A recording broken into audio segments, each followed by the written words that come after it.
Hello and welcome to InFocus. I am G. Sampath. On the 7th of May, India launched Operation Sindoor, a military response to the terror attack in Pahalgam on April 22nd. And over the next 2 days, both India and Pakistan launched missiles and drones at each other. There was also an extended aerial warfare involving fighter jets of both the countries. And then on May 10th, around midday, a ceasefire was announced, not by India, not by Pakistan, but by President Trump. And subsequently, on May 12th, Prime Minister Narendra Modi, in an address to the nation, announced that India has now established a new parameter or a new normal in terms of responding to cross-border terrorism. He outlined a three-point doctrine which consisted of the following. One, that in response to any cross-border terror attack, India reserves the right to respond decisively and with military means. Secondly, he said there would be no tolerance for nuclear blackmail. And thirdly, he said India will not make any distinction between terrorists and their sponsors. Now, all these are very interesting developments, but they also raise a lot of questions for both citizens and experts in India, domestically and abroad, both in the military domain, in the geopolitical domain, and in the diplomatic domain. And to talk about all these questions, we are joined today by Sushant Singh, well-known expert on strategic affairs, national security, who also teaches at Yale University in the US. Sushant, welcome to the pod. Thank you so much, Sampath. Lovely to be on your show. So, Sushant, I just thought we'll begin by going back a little bit. We did the Uri surgical strikes, quote-unquote surgical strikes in 2016, and the Balakot airstrikes in 2019. Both were military responses to terror attacks, cross-border terror attacks, and neither of them were able to deter future terror attacks. So did we learn from these past experiences? And assuming we did, how would you contextualize India, again this time with Operation Sindoor, going for a military response of the kind we did in response to a terror attack? So, Sampath, you are absolutely right that the deterrence was never established, whether after 2016 or 2019. Violence has not come down in Kashmir to that extent, or terror attacks have not stopped. But to be pretty clear, in 2016, when those trans line of control operations by special forces were conducted, General Huda, who was the Northern Army commander at that time, pretty clearly said that it was not meant to. As the strategic goal was not deterrence. He said that the strategic aim of these exercises was just to assuage the feelings of his soldiers, because 18 soldiers had been killed in Uri, and they were angry, and they wanted to just demonstrate that we have done something. So I think we should be pretty clear that that goal was never deterrence. I think that the same thing was true of 2019, although a lot of rhetoric was used in 2019. But the fact that the operation was not a military success, we did not hit the target, we lost a MiG-21, our pilot was taken captive by the Pakistanis, we shot down our own helicopter. It was not a military success, but it was a political success for Mr. Modi, because he could encash it during the elections and succeeded to encash it politically during the elections. Deterrence was never established after 2019 as well. I've been carefully watching the press conferences of the Indian Foreign Secretary and the three DGs, the Director General Operations of the Army, Air Force, and Navy, and each one of them has very clearly never mentioned the word deterrence. They've always said that the military aim of these exercises was to destroy the terror infrastructure or terror camps. So I think it's pretty clear that the political aim from which the military aim flows was never deterrence. The strategic aim was never deterrence, and we should not expect that deterrence would be established by that. Now, I understand where you're going with that, because if deterrence is not established, then the next episode is going to be much riskier one, much crazier one, and I do fear for that. Right. So if deterrence was not the objective, then let's go by what was presumably the objective, as you explained in the earlier cases of 2016 and 2019, which is that we have to do something. Now, even this time we heard this from many quarters, that after this Pahalgam heinous attack, India can't just be doing diplomatic action or whatever. We have to do something, and the doing something, if we did not do something, it would embolden whatever actors are there across the border to do even worse things in the future. But does doing something necessarily mean the kind of option we took this time, or are there other less risky ways of doing something, maybe covert operations, or doing something more to isolate Pakistan than we have done before, and so on and so forth? No, completely agree with you on this, Sampath. The fact is, I'll say two things. If you allow terrorists or armed gunmen or militants or whatever word you want to use to decide when you will go to war, you are actually losing control over your own policy. At no point in time, four men with guns or one boy in a suicide with 20 kg of RDX in his car should not be able to decide that a country of 1.4 billion will go to war or will start using military because of that. You are losing control over your own decision making. That is number one. So you should never say that every terrorist strike will be met with a military strike just because 20 or 30 or 40, whatever your bar is, threshold is, that has been crossed. My second point in response to your question would be that what is statecraft? Statecraft is actually increasing the number of options that are available to you as a political leader to act against another country. Now, those options can be in various domains. They can be, as you rightly said, in diplomatic domain. They can be in economic domain. They can be in people-to-people domain, informational domain, as well as military domain. What we have seen is that we are reducing our options in the way in which we deal with Pakistan rather than increasing them. If you have diplomatic options, you can isolate Pakistan, you can get benefits like we got in 2008 from the United States. The fact that India was on a path of high economic growth, and Dr. Manmohan Singh thought that it was no point wasting that path and getting into a military conflict with Pakistan at that point in time. So Shiv Shankar Menon in his book Choices very clearly said that as Foreign Secretary, he thought that India should have gone and launched military operation, but as time passed, he realized that India benefited immensely by not exercising that option. India became the darling of the West. The United States went out of its way to support India, and India could continue on that path of high economic growth which had started in 2003-4 without punishing itself. What we have seen this time, but we have constrained ourselves, boxed ourselves into very limited options. We think that only coercive military action is the only option available to us, and even within the coercive military domain, we are looking at a smaller and smaller window because you again can't do the so-called surgical strike across the line of control. You can't do just Balakot 1 operation, so you have to do a much bigger operation. But you have to be also very cautious that you don't hit the nuclear threshold. So you want to do something in a very, very small box. So you are actually, it's poor statecraft from Mr. Modi and his advisors because they have boxed themselves into a very small window of option rather than expanding that option. What you need is a multiple kinds of arrows in your quiver, not one arrow in your quiver. Because if you only have a hammer, then every problem looks like a nail. I mean, I appreciate you sort of breaking down the first point of this 3-point doctrine, which was outlined by the Prime Minister, which is that we will respond with military means to sub-conventional kind of an attack. Now, coming to the second point, which is that we will not bend to nuclear blackmail. Now, many are saying that if this Operation Sindoor and what came after in terms of retaliation from Pakistan until intervention from Trump, if it has proved anything, it has actually proved that Pakistan's nuclear deterrence has kicked in and it worked. Now, would you agree with that assessment? And if yes, what does it mean to say we won't tolerate nuclear blackmail? So I really don't know what does it mean. These are nuclear weapon states. Pakistan has a declared nuclear policy where its red lines are more or less clearly stated or understood.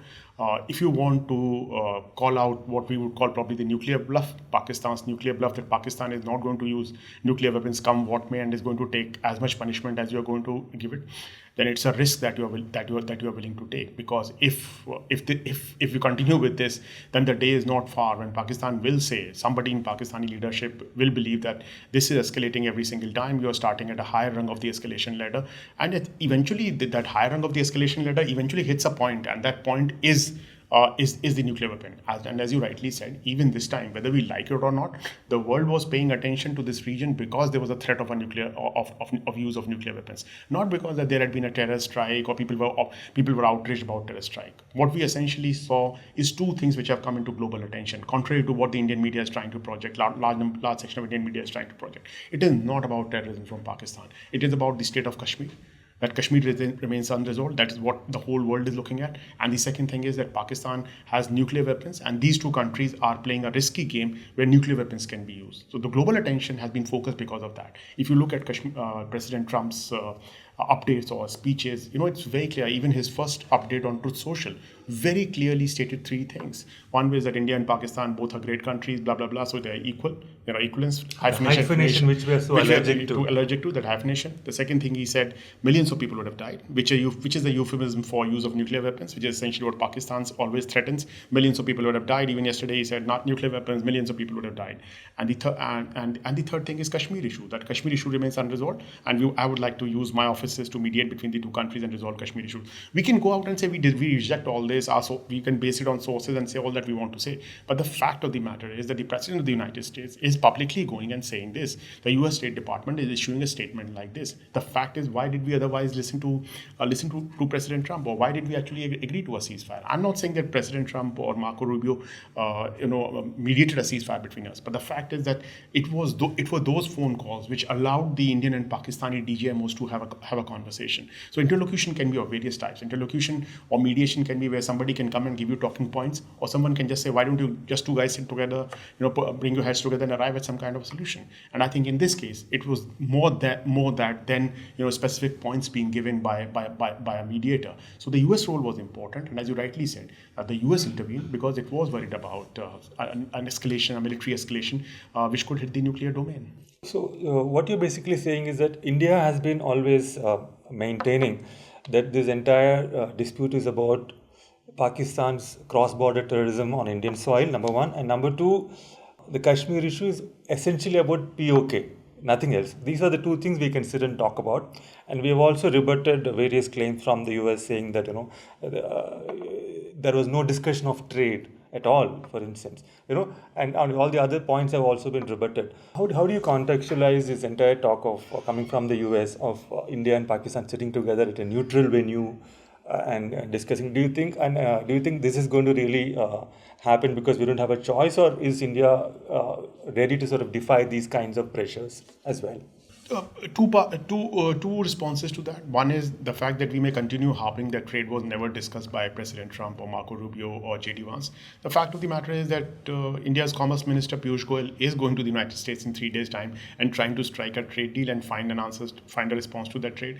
We may say whatever we may say, whether it happened or not. The fact that trade is an important issue on the agenda between India and the United States, and India has been desperately trying to avoid the tariffs that have been imposed on other countries. So it may not have been spoken 2 days back or 3 days back or last week, but it is likely to be on the agenda. It's not something which we can avoid, and if we try and speak too loudly about it, knowing the way the US administration currently functions, they're going to double down on this and say, we are going to link it to everything else that the president has said. So it could be very embarrassing.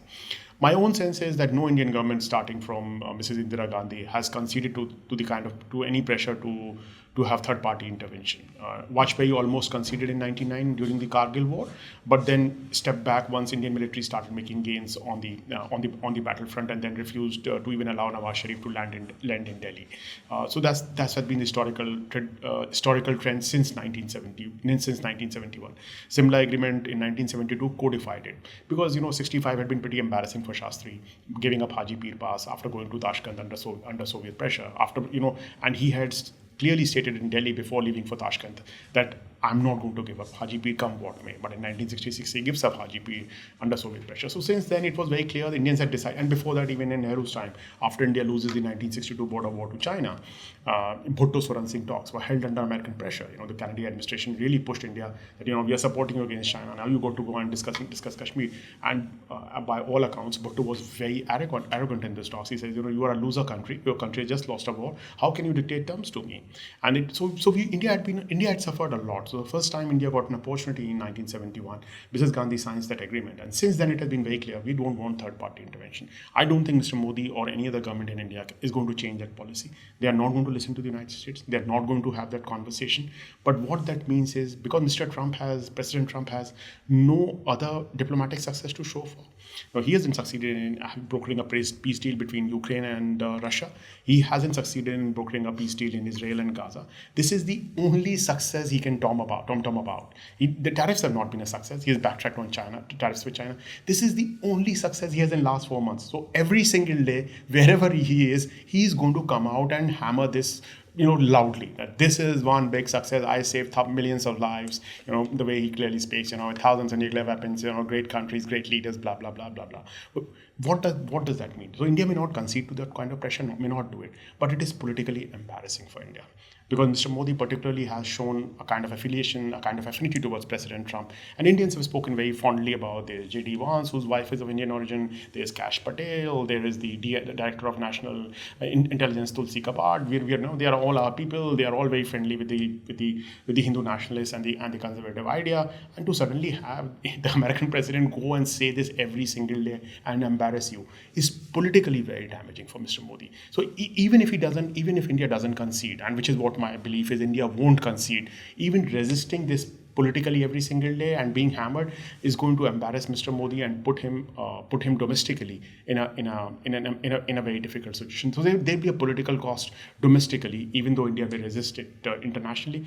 And let's see what happens once Piyush Goyal is there in the next 3-4 days to discuss the trade deal, because if we don't know, the Americans may say, guys, this is what we want, because our president has said that you need to come to the talking table. Otherwise, you're not getting any benefit out of the trade agreement. We still don't know. We'll have to wait and watch. Now, coming to the third point of this doctrine, 3-point doctrine Mr. Modi had outlined, he said there will be no distinction made between terrorists and their sponsors.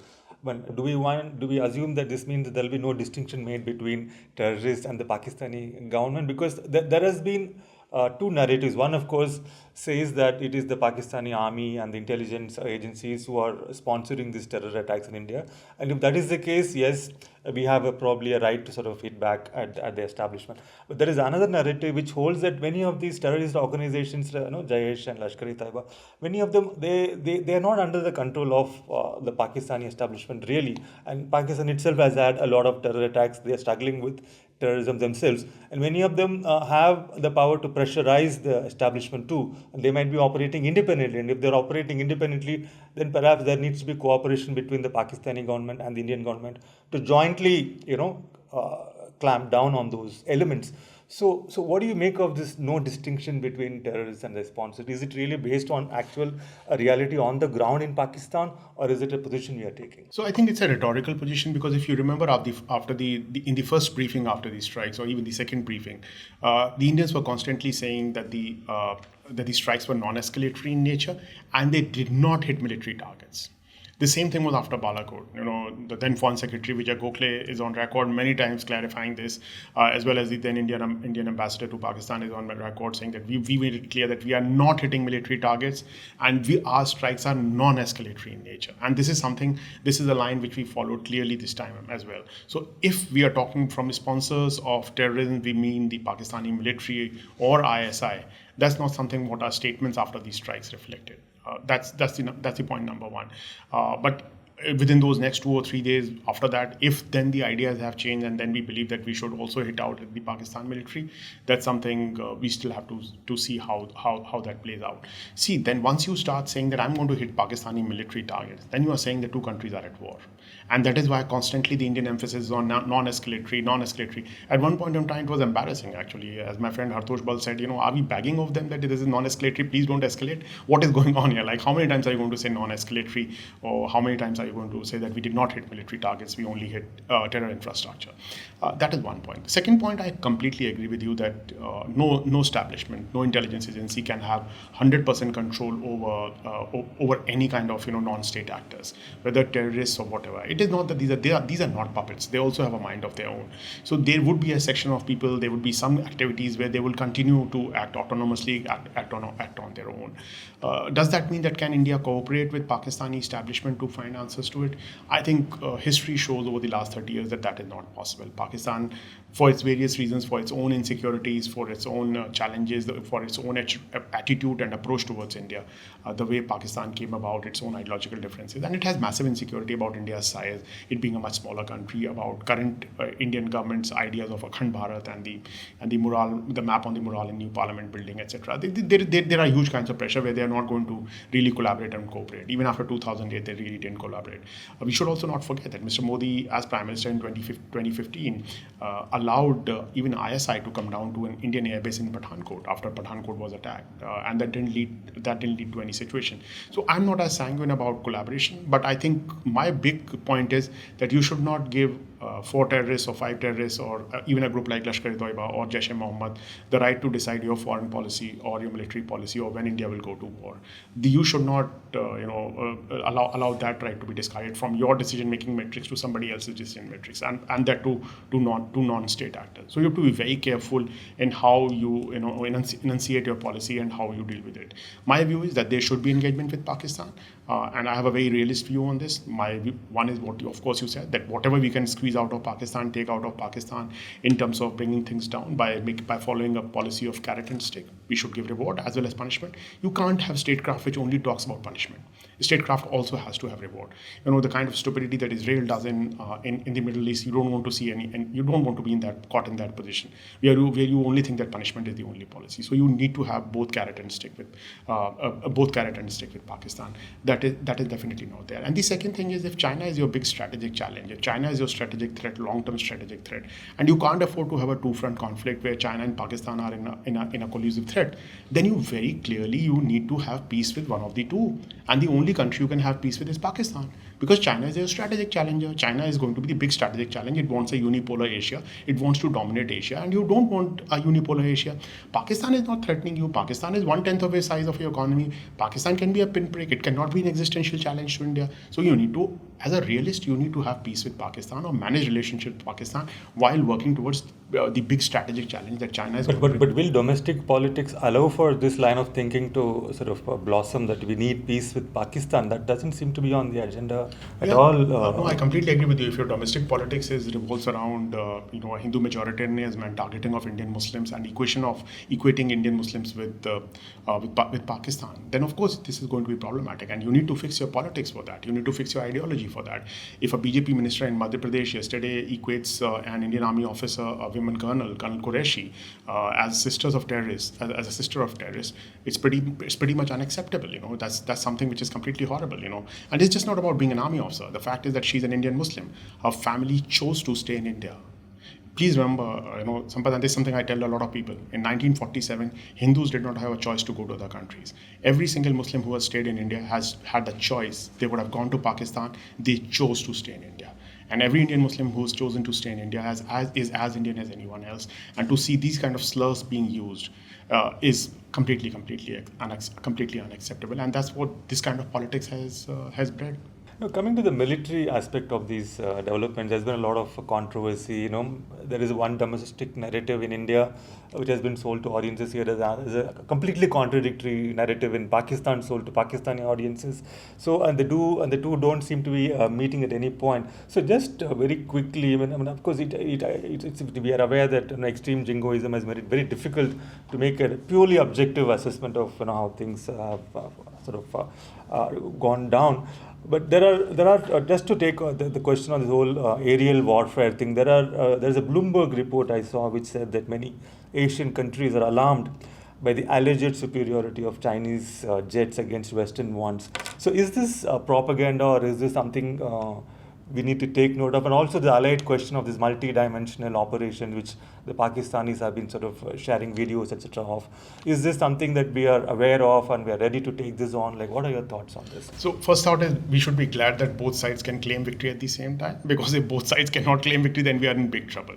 What we should be worried about, and this is the largest strategic point, what we should be worried about is that from a conflict, both adversaries, particularly if they are nuclear weapon states, should draw the right lessons, and the lessons should be similar. And I'll give you an example, the 1962 Cuban Missile Crisis. The Cuban Missile Crisis, both the Soviet Union and the US learned the same lesson, started engaging, and never thereafter was there a crisis. They fought minor wars here and there in Africa, in Latin America, in Asia, but it was never that kind of a nuclear brinkmanship that the two countries. So was this India's 1962 moment? It could have been 1962 moment, but at least you should draw the right lessons. Both your adversaries, if you are a nuclear weapon state, you should draw the right lessons. And please remember that the Americans and the Soviet Union had at least 12 or 13 minutes to react. We don't have even a couple of minutes to react because we are so close geographically. So while claiming celebrating victories with your domestic audience is wonderful, because otherwise, you would be forced to respond, forced to escalate. My worry is that the two sides have not run the right lessons or the same lessons that they learned. As far as the performance of the Pakistani Air Force is concerned on the first night of operation, that's what I presume you're referring to. The general consensus globally, whether it is CNN, BBC, whichever platform you want to look at, and even global experts, it is pretty clear that they bested India on the first day. And I'm not going to go into how many aircraft were brought down, because Indians have accepted certain losses but not mentioned the number. One or two Rafale definitely were shot down by the Pakistanis. What my understanding is, based on talking to people who monitor this Pakistan-China nexus for their governments, particularly in the United States, is that this is not a simple one toy versus another toy. J-10 fighting a Rafale, or a X missile fighting a Y missile. What everybody tells me is that Pakistan has been conducting a lot of EW and not network-centric warfare exercises with the PLA Air Force, and it is because of that it has shifted its operating philosophy from what it was following earlier, when it was part of more or less NATO kind of a thinking, because of the F-16s, etc. It had, where it would have been a F-16 fighting a Rafale. So we were operating in a very network-centric warfare kind of domain, where it could have been a J-10 or JF-17 or an F-16 or any other platform, which was only acting as an enabler in a larger ecosystem. And in that larger electronic warfare ecosystem, which has been completely borrowed from the PLA Air Force, including their satellites, their AI tools, etc., and so on and so forth, Indians were surprised, because this was a completely different operating philosophy. And as you rightly said, because the PLA Air Force has only trained on this and has never practiced this, has never demonstrated this, it was the first time that we saw a demonstration of this, and I think Indians were surprised by this. Probably they will pick up and they will learn, and maybe in the next round of engagement, which should not happen at any point in time, I don't want any kind of engagement, they would be better prepared, they would be better understanding of this. What this means is that the question mark... You spoke about this whole network engagement. So does this mean that the Pakistanis were getting intelligence help from the Chinese side in terms of...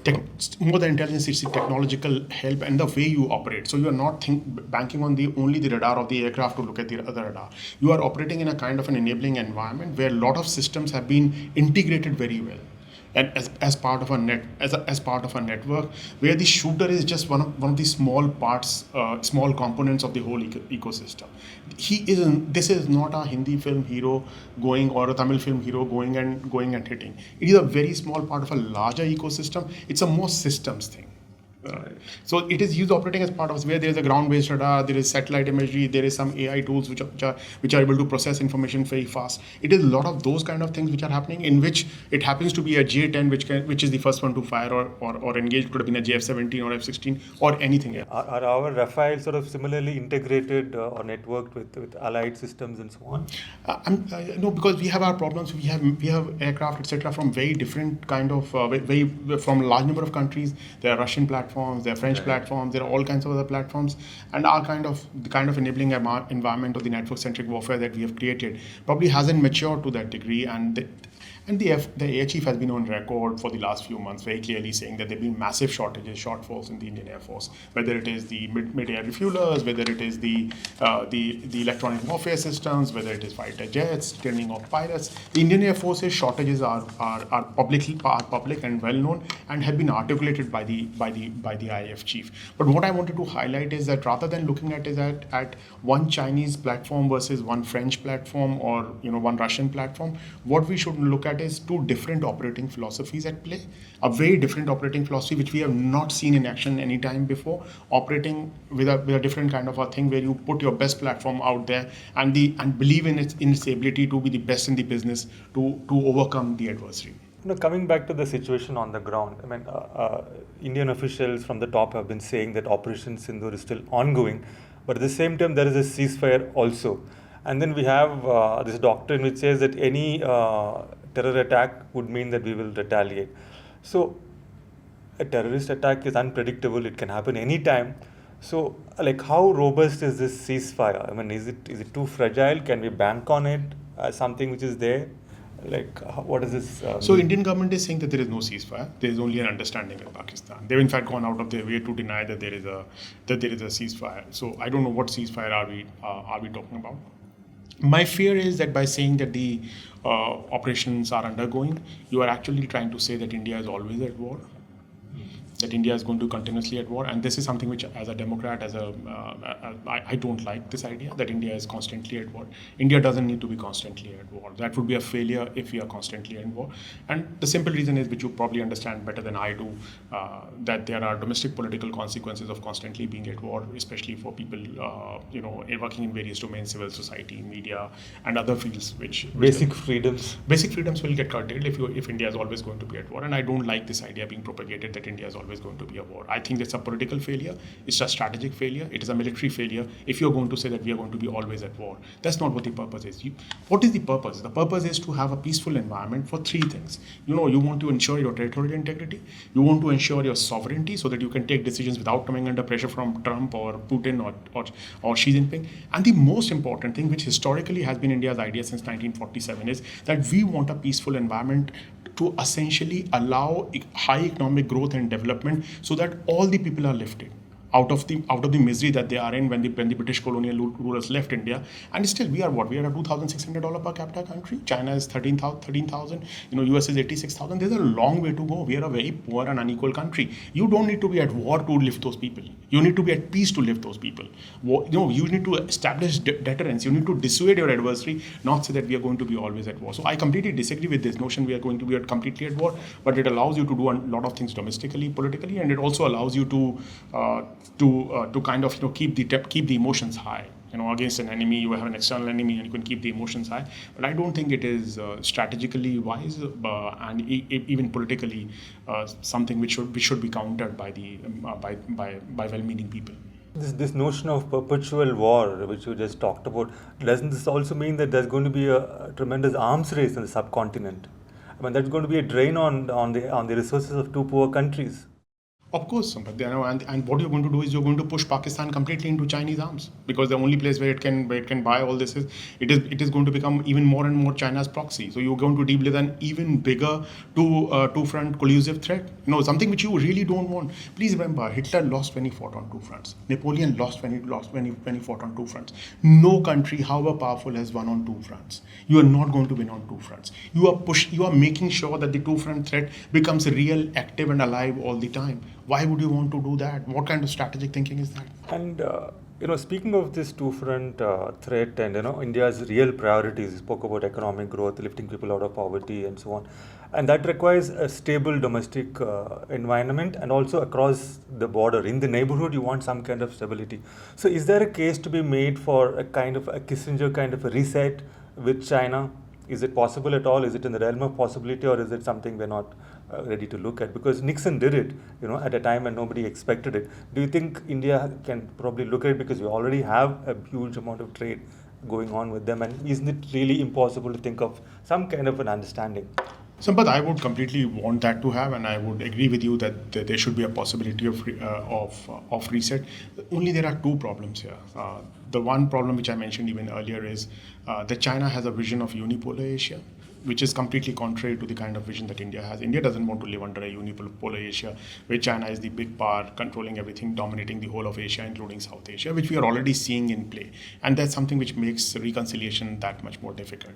And the second thing is, when we last had serious engagement with China and signed those agreements in the 1990s, in 1989, 1990, India and China were more or less at the same level. In fact, China was under tremendous pressure. Soviet Union had fallen down, Tiananmen had happened. There was a lot of pressure on China. Economic growth per capita income, we were slightly ahead or almost at par with China at that point in time. Today's China is not the China of the 1990s. Today's China has an economy which is 5 to 6 times bigger than India. Technologically, it is in deep sea. It is pitching itself vis-a-vis the United States.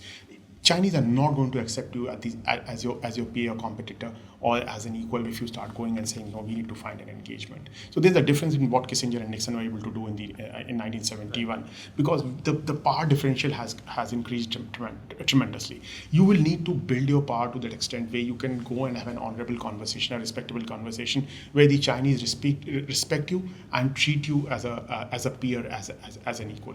At this point in time, it would be very difficult very difficult for us to engage with China, where we are accepted as an equal. You've read Anand's book. You've spoken to a lot of people who lived in China, who studied China. Virtually everyone will tell you that Chinese don't care for India. The Chinese party or the state just doesn't care for India. They don't see India as a peer. The number one, 80 to 90%, as Rana Mehta once told me, 80 to 90% of their efforts and energies and focus is towards the United States, because that is the country they pitch themselves against. And out of the balance, whatever 10-15% is left, everything else goes towards Japan because of the historical reasons that they had. Here, India barely makes a blip on the Chinese radar. Right. So let's, when you explained very clearly the dynamic with China, how it is sort of, with the trajectory it is on, and we discussed about the US as well, the trade and other related issues, the political embarrassment kind of a situation we are facing. Now, if you look at the entire diplomatic domain, other than Israel, we didn't really get a complete backing for Operation Sindoor from any quarters. Is that right? I mean, how do you explain this? Even our own neighbors, I don't think any of them really stood up and said, let's go get these terrorists, let's get rid of all the terrorism infrastructure. India is on the right track. So is there some kind of a diplomatic trick or two that we sort of missed out on? Like, where do we sort of go with this, diplomatically speaking, in terms of this is the doctrine we're going to adopt? If there is a terror attack, we will take decisive military response. How do we get diplomatic backing, internationally speaking, for this kind of a response? Yeah, so you are absolutely right that other than Israel, and we should be very wary that Israel is the only one supporting us.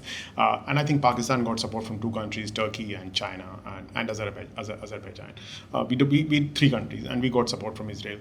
Other than that, everybody was hedging their bets and not saying much. And I think the reason which you are alluding to is primarily because India had not provided evidence, any evidence for the terrorist claims and linking it to Pakistan. I think if India had devoted some time and effort to produce... But India has always maintained that it's pointless to provide evidence because Pakistan doesn't really... But even after 2019, you prepared a dossier and you gave it to everyone. As Ajay Bisaria's book very clearly shows that the MEA prepared a detailed dossier, gave it to virtually every country, first to P5 and then to others to justify and make a case. Then it becomes easier for countries to say, believe that, okay, there is evidence. Even when I was speaking to diplomats from members of the UN Security Council, including non-permanent members, virtually everyone was saying that, we need to tell our governments that there is a case to be made. But there was no case made by the Indian side. It was like, trust our word, we are telling you, accept it and go ahead and do it. I think the point that you're making, to that point that you are alluding to, it would have been much easier to get diplomatic support from your friends. A country like France, you're going to buy 26 Rafale again from them, and you bought 36, you buy so much of stuff from them, they're supposed to be a strategic partner. Russia, all these countries should have come out vocally in support, and I think that probably they would have if we were able to provide. We would have taken more time, more deliberate, and provided evidence to show that these terror attacks were directly controlled by Pakistan and had come from Pakistan. Then it would have been easier for these countries, these governments, to make the case, rather than saying just because the Indians are saying it, we are going to accept it. And neither Australia, even our Quad partners, didn't come out. Australia, Japan, they didn't come out. The United States, of course, did not come out. They were very cautious in what they were saying, and they were hedging their bets all the time. So shouldn't we have probably launched this operation once we had the diplomatic backing on our side? Or is that like... Too much to expect. Probably. I think because the operations were not driven by, really, as we discussed, strategic aims. They were driven more by domestic political aims. Okay, let me explain this to you slightly differently, Sampath. Sampath, what is the political leadership's aim? When any political leadership in the Clausewitzian framework deploys the military or uses the military or employs the military, it already knows what is the end state it wants. And what the second goal, that's the first thing. You know your end state. Then you say, how do I reach that end state at the fastest, at the earliest, with minimal losses? I do not know what the end state of Operation Sindoor or whatever has gone on last week was. Was our political leadership pretty clear that this is the end state they wanted? And if that is the end state you want, then you reach there fastest, with minimal losses. That is what political leaderships do. That is what how militaries are employed. This is from the 18th century. This is not something new. That's the way it should have been done.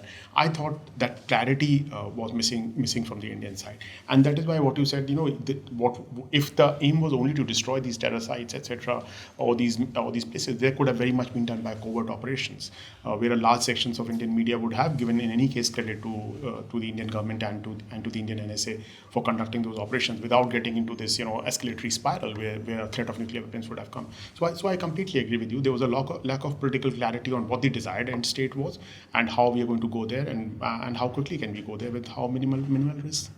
Right. I have just a couple of quick questions before we wrap up. One of the big issues which has sort of been present right through this entire operation is this Indus Water Treaty related stuff. Now, Pakistan has said that if any of those waters which are due to Pakistan under this treaty, if they are blocked or if they are diverted, it will consider it an act of war. But India is very clear that they are going to stand by whatever they have said. So, what does it mean if Pakistan is going to be an act of war if we divert this? No, I really don't know I don't think Pakistan can be taken seriously about it. Let's also be clear. I think the Hindu has reported it as well as others have spoken about it. There's no way India can actually stop water from flowing to Pakistan. But we can stop in the future if we were to. So that would be another 10 to 15 years, maybe, so we can postpone the war. But building that kind of infrastructure which we're talking about, dams on those three rivers and the reservoirs and the holding capacity, and knowing fully well that that infrastructure can be bombed by Pakistan, can be hurt by Pakistan or China. So infrastructure is constructed very carefully. There is a reason why most of the Indian dams on those rivers are well into Himachal Pradesh or behind. There are few within the striking range of the adversary. You don't want to be caught nothing where you're left defending a vital piece of infrastructure, otherwise everything is going to be flooded. So it is going to be a strategic challenge. It is going to be an infrastructural project challenge. We still don't have the high-speed rail from Japan yet, which started in 2014, 2016. It was supposed to get over by 2022. Now it's going to be getting over in 2035. Big infrastructure projects take time, so I don't think that possibility exists. What we can do is we may not share data. And in terms of flushing these reservoirs that we already have, the shallow reservoirs, we can stop the water for 90 hours, if I'm not wrong, up to a week. But that means at that point in time, we can't produce hydropower. So our ability to regulate water or control water which flows to Pakistan is very limited at this point in time, and will remain very limited even in the coming years. What we can essentially do is not share data with them, which does not allow them to plan their sowing and other agricultural activities on time, and can hurt them, but not really to the extent the way it is made out. So as I always tell people, this is not the Delhi house water tap where the water is going to stop coming and you say water is finished. It's not that. So last but not the least, Sushant, the implications of this war for the local Kashmiri population, I mean, they have really been through a lot. I mean, most people talk about Kashmir in terms of it being a territory or a land. There's hardly enough conversation about the local Kashmiri population, their interests. And two questions basically. One, is there a greater likelihood now of militants trying to foment trouble than there was before? And this entire kind of conflict which has happened in terms of the shelling, etc., in Jammu area, how is that going to go from now on? Because now the new normal seems to be, at least from what you know so far, a lot of drones continuously coming in every day. I mean, even if you are at peace, is the new normal going to consist of drones and drones and drones? I think we'll have to wait and watch out. I was disappointed that in both these speeches that Prime Minister gave, one at Adhampur and one to the address to the nation, he didn't mention the suffering that Kashmiris have gone through in Uri and other areas. So many deaths have taken place. Those names were never mentioned. They should have definitely been mentioned. To my mind, Pahalgam was a great opportunity for the Indian government, because Pahalgam, for the first time, at least in my living memory of 35 years, at least in last 3.5 decades, we have never seen local Kashmiris come out and protest, take out candle marches and speak against militancy, armed militancy and terrorism. So it was a great opportunity for the Indian government to go out and engage and promise the statehood, give a date for statehood, provides some kind of subsidies to tourists because tourists were not going there, highlight the young Kashmiri boy who was killed, young Kashmiri man who was killed because he was trying to rescue tourists, etc., and build a narrative that you're trying to win over their hearts and minds. But what we saw instead is, these the suspected militants' houses being destroyed, their families, and more than 1,500 people being arrested, which your newspaper also reported about. Now, that's not the way to win hearts and minds. It was definitely an opportunity missed to win over the Kashmiris and to push Pakistan on the back foot. As for the problems on the line of control, if there is going to be military tensions in India, and as you rightly said, if the Operation Sindoor is not yet over, then of course Pakistan is going to use artillery and drones and whatever else, and so are we. So I don't think we should not make the mistake of thinking that the firing on the line of control is going to be only from one side, or the use of drones or what have you, UAVs, is only going to be from one side. It is going to be from both sides, and this is a very unstable situation. This is a very unhealthy environment, and as you rightly said, the price will be paid by the locals. The maximum price for this conflict, even this time, has been paid by the Kashmiris. Not by you and me sitting in Delhi, or by people sitting in Tamil Nadu or in West Bengal or in Haryana or in Himachal. The people who shout the loudest suffer the least. The biggest sufferers even in this conflict have been the Kashmiris. Right, the last question for you. Suppose this is a hypothetical scenario. Suppose, say, 3 months or 6 months or 2 years down the line, another terrorist attack happens, let us say. How do you, and India decides to go down as per our doctrine, take a decisive military strike on the sources of this terror attack. How do you see that happening in terms of escalation, the whole ladder that everybody is talking about? Is it going to be reaching the same level of nuclear brinksmanship and then it stops, in which case the terrorists win? And if it doesn't stop, even then the terrorist might win. So how do you see that playing out in your mind? Sampath, very hard to predict. I know if any one of us could predict the future, that would be great. But what I very clearly see is, as I said, because both the countries seem to have learned the wrong lessons or learned different lessons from the current crisis. The fact that India was able to use BrahMos missiles, which are technologically advanced, the fact they could successfully target Pakistani airfields using those missiles, and which the Pakistani air defenses, Chinese air defenses, which the Pakistanis were using, could not counter.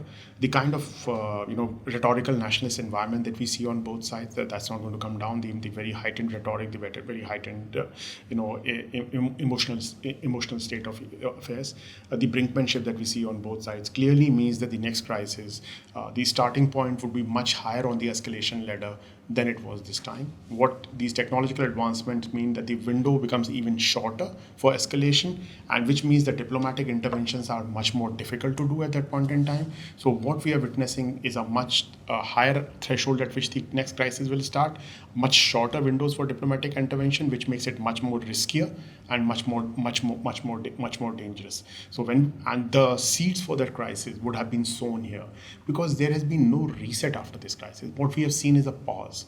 President Trump can declare whatever he wants to declare. This is a pause. This is not a reset. Compare it to 99 Kargil.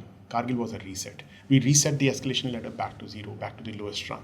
We have not reset. We are at the same escalation ladder, and we're going to climb the escalation ladder next time around. I know that's a very depressing thought to end the podcast on. It is a disturbing thought as well. I mean, you're saying that if it were to happen again, the entire confrontation would begin at a much higher point in the escalation ladder, and secondly, the window for diplomatic intervention would be much smaller. Both are really troubling thoughts.